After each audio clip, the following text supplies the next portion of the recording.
আক্রান্ত হলেন সাতানা যুবরাজনগরের মণ্ডল সভাপতি নাঞ্চ গোস্বামী বলে অভিযোগ। এই ঘটনার পর তীব্র চাঞ্চল্য সৃষ্টি হয় গোটা এলাকায়। শেষ পর্যন্ত এলাকার বিধায়িকা মলিনা দেবনাথ সহ অন্যান্য কর্মীরা মণ্ডল সভাপতিকে উদ্ধার করে নিয়ে আসে উত্তর জেলা হাসপাতালে। ভিড় জমায় কর্মী সমর্থকরা। জানা যায়, মণ্ডল বিজেপি কার্যালয়ে 2023 বিধানসভা নির্বাচনে বিজেপি মনোনীত যিনি প্রার্থী হবেন সেই প্রার্থী বাছাই নিয়ে মণ্ডল কমিটির নেতৃত্বরা মণ্ডল কার্যালয়ে ভোটাভুটি চলছিল। তখন যুব মোর্চার দুই গোষ্ঠীর মধ্যে মারপিটের ঘটনায় গুরুতর আহত হন মণ্ডল সভাপতি সহ অপর এক কর্মী। এ বিষয় নিয়ে বিধায়িকা সংবাদ মাধ্যমের মুখোমুখি হয়ে মুখ খুলতে চাননি। শেষ পর্যন্ত বাধ্য হয়ে তিনি বলেন, একটি সমস্যা হওয়ার কারণে হাসপাতালে এসেছেন, কিন্তু কেন কি কারণে এসেছেন সে বিষয়ে তিনি কিছু বলতে পারবেন না বলে এড়িয়ে যেতে চান। মুখ খুলতে নারাজ মণ্ডল সভাপতি নান্টু গোস্বামী।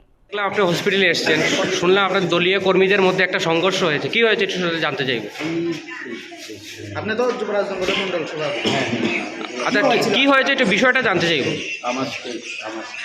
আপনাদের একটু আমাদের একটু সহযোগিতা করুন। আক্রমণ করা হয়েছিল। আমি দূর আছি, আমি আমার না না, অ্যাকচুয়ালি ঘটনাটা কি হয়েছে আজকে? আমি উনি বর্তমান অসুস্থ আছে। আচ্ছা, কি হয়েছিল?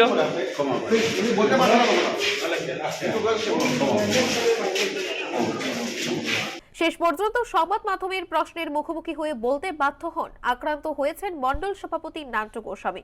কিন্তু যারা এই ঘটনা সংগঠিত করেছে তারা দলের লোক নয়। যদি দলের লোক হতো তাহলে এই ধরনের ঘটনা সংগঠিত করতো না।